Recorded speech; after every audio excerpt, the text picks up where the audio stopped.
मुल्क के मुख्तलिफ शहरों में ट्रैफिक हादसा, 9 अफराद जिंदगी की बाजी हार गए। हरीपुर में हजारा जहारी मोठारी मोटरवे कालाकट के मुकाम पर गाड़ी का टायर फट गया, गाड़ी खाई में जा गिरी। 5 अफराद मौके पर झुलस कर जाँ बहक हो गए। उधर कर्क इंडस हाईवे सपीना मोड़ पर ऑयल टैंकर समेत 4 गाड़ियां टकरा गई।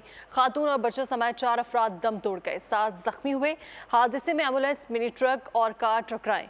ऑयल टैंकर उलटने के बाद तेल सड़क पर बहने की वजह से गाड़ियां बेकाबू हुई। हादसे के बाद गाड़ी गहरी खाई में जा गिरी थी।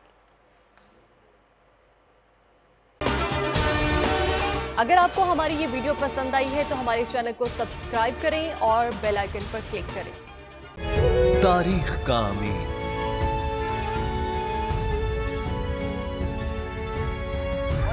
आजादी की अलामत,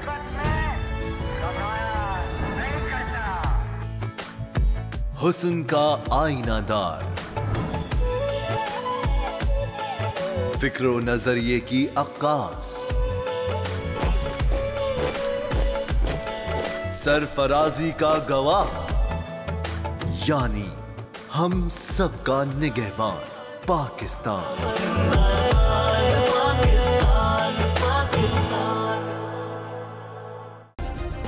सब्सक्राइब करें और बेल दबाएं ताकि कोई खबर रह न जाए।